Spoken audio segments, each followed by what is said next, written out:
Welcome, friends, to our channel. Give yourself a raise, where we help you make smart money decisions. Today, we delve into the top 10 lessons from the Psychology of Money by Morgan Housel. Housel, an esteemed financial writer and partner at Collaborative Fund, takes us on a journey beyond the numbers, peeling back the layers to reveal the human psychology that drives our financial decisions. His book, The Psychology of Money, isn't about making the next big investment or finding the pathway to instant wealth. Instead, it focuses on understanding our individual biases, emotions, and perceptions about money. It's about comprehending that money isn't just an object to be counted, but a phenomenon to be experienced. It's about appreciating the significance of frugality, humility, the value of time, and the power of personal savings. But above all, it's about recognizing that our financial decisions are more deeply rooted in our psychology than we ever imagined.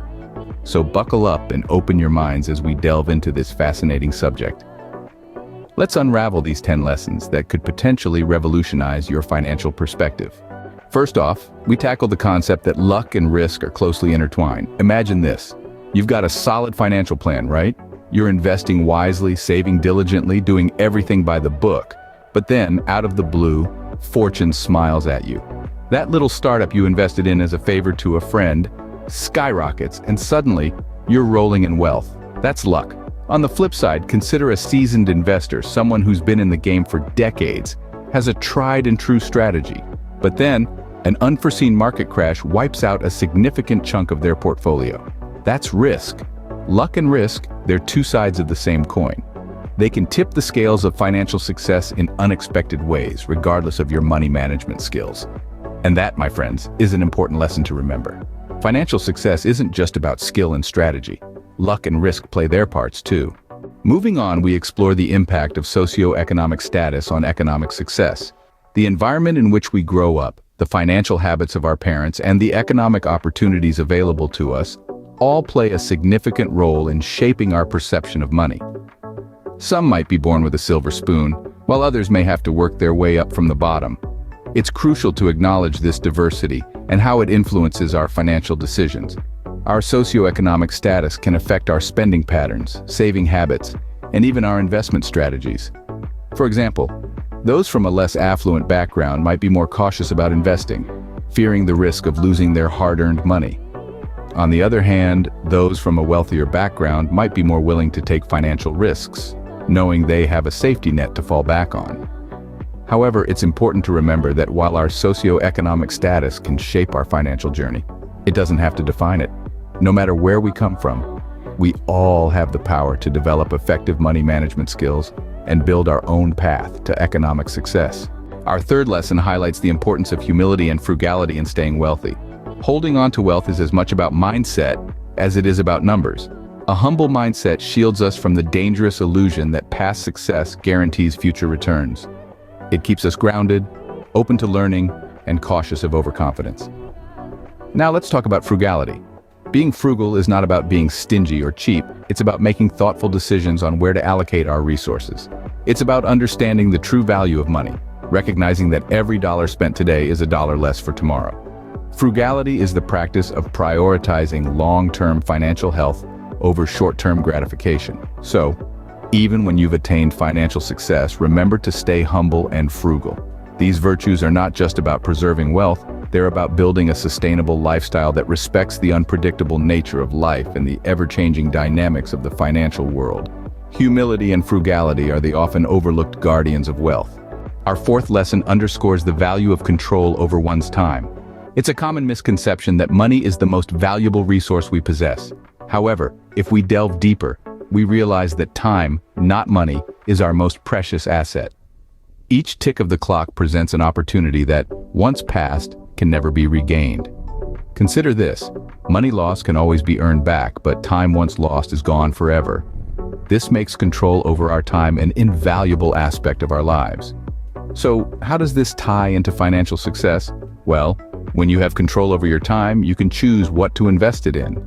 You can pursue passion projects, learn new skills, or even start a business. These investments of time can lead to greater happiness and potentially financial success. Moreover, having control over your time means you're not constantly trading hours for dollars. You're not tied to a 9-to-5 schedule, but rather, you have the freedom to work when and where you want. This flexibility can lead to better work-life balance, less stress, and ultimately, a higher quality of life. In the grand scheme of things, control over time is the real wealth. Next, we debunk the misconception that possessions impress others as much as they impress oneself. Picture this: you're driving a luxury car or wearing a designer dress. Feels great, right? But here's the twist. These material possessions often impress the owner more than they impress others. We're led to believe that the more we own, the more we'll impress. But in reality, the charm of these possessions fades quickly for those around us, while the financial burden stays with us long-term. Unwise financial decisions often stem from this misconception. We chase after the fleeting admiration of others, ignoring the long-lasting peace that comes from financial stability. So, the next time you're tempted to splurge on something for the sake of impressing others, remember this. True admiration comes from stability and wisdom, not from temporary material possessions. Impress yourself with financial stability, not with fleeting possessions. Our sixth lesson emphasizes the significance of savings rate and personal savings in building wealth. Savings rate, the proportion of your income set aside, is a crucial metric. It's not about how much you earn, but how much you retain that builds wealth. Personal savings, meanwhile, act as a buffer, a safety net for unforeseen circumstances. Chasing high investment returns can be alluring. The thrill of the chase, the potential for massive wealth, but it's not without risk. The markets can be volatile, unpredictable. High returns are never guaranteed. But boosting your savings rate, now that's something within your control. It's a tangible, achievable goal, and one with a higher certainty of effectiveness. Personal savings too are crucial. They provide a buffer, a safety net for when life throws a curveball your way. Having that financial cushion can be the difference between weathering the storm or being swept away. So let's shift our focus. Let's prioritize our savings rate, our personal savings. Because ultimately, boosting your savings rate is a surefire way to secure your financial future. The seventh lesson encourages long-term planning. It's about setting your financial goals not just for the next year or two, but for the next decade or even longer. It's easy to get swayed by the allure of short-term trends, quick wins, or get-rich-quick schemes, but they seldom lead to sustained wealth. So how do we do this? Start by setting a clear financial goal. This could be a comfortable retirement, buying a house, funding your children's education, or even achieving financial independence. Next, develop a detailed plan to reach these goals. This could involve investing, saving, or a combination of both. Remember, it's not just about creating a plan, it's about sticking to it. The financial world is a tempestuous sea, filled with highs and lows. But your long-term plan is the anchor that keeps your ship steady. It allows you to navigate through the stormy weather without losing sight of your destination. So, as we journey through the complex world of finance, let's not forget the wisdom of this lesson. A long-term plan is your compass in the journey to financial success. Lesson 8 advises us to learn from history. The annals of time have seen countless financial trends and events, each one a lesson for us to absorb and apply. We are not the first to invest, save, or spend, and we won't be the last. By studying the past, we can glean insights into the patterns that shape our financial world. Consider the Great Depression, a period of economic downfall that reshaped how we think about money. Or the dot-com bubble of the late 90s. A stark reminder of the risks of overinvestment. These events, and many others, offer valuable lessons in financial management and economic resilience. By understanding history, we can better anticipate future trends and navigate our financial decisions with greater wisdom. It's like having a roadmap to the unpredictable world of finance, drawn by those who have walked the path before us. Remember, history doesn't repeat itself, but it often rhymes.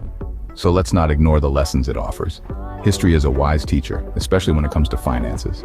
Our 9th lesson proclaims that wealth is what you don't see. This statement might appear paradoxical at first glance, but it holds profound truth. True wealth is not about the flashy cars, the opulent mansions, or the expensive accessories that we often associate with it. Those are visible possessions, yes, but they are not the real indicators of wealth. Wealth lies in the unseen. It's the assets you've accumulated, the investments you've made, the debts you don't have. It's the amount you've saved, not the amount you've spent. It's the income streams you've created, the financial security you've built for yourself and your family. It's the freedom to make choices, to take risks, to seize opportunities. It's the peace of mind knowing that you've a safety net to fall back on in times of need. So remember, the next time you see someone flaunting their material possessions, don't be swayed. Real wealth is quiet, it's understated, it's invisible. It's about financial stability, not material ostentation. Wealth isn't about showing off, it's about building up. Finally, our 10th lesson reminds us that money is a tool. Now, this might seem like an obvious statement, but let's delve deeper. It's easy to get caught up in the chase for wealth, to see money as the ultimate prize. But in reality, money is simply a means to an end. It's a tool that can help you achieve your goals, whether that's buying a house, traveling the world, or simply providing for your loved ones. Moreover, money can be a source of happiness when used wisely. It can provide comfort, security, and freedom. But it's important to remember that these feelings come from what money can do for you, not from the money itself. So instead of seeing money as the goal, see it as what it truly is, a tool. A tool that can help you build the life you want. Whether that means financial independence, a fulfilling career, or a loving family, money can help you get there. But it's up to you to use it wisely. So, remember, money is a tool. Use it to build a life you love. So there you have it. The top 10 lessons from The Psychology of Money by Morgan Housel. We've navigated the intertwining paths of luck and risk, examined the influence of socioeconomic status on economic success, and highlighted the virtues of humility and frugality. We've explored the value of control over time, dismantled misconceptions about impressions, and underscored the importance of savings rate and personal savings. We've also underscored the significance of long-term planning, the wisdom of learning from history, and the unseen nature of true wealth. Finally, we've affirmed that money is a tool, a means, not an end. As you move forward, take a moment to reflect on these lessons. How can they shape your financial journey? How can they guide your decisions and influence your perspective on wealth and success? If you found this video useful, please leave a comment below. What money topics would you like us to cover next? We're eager to hear your thoughts. Thank you for tuning in.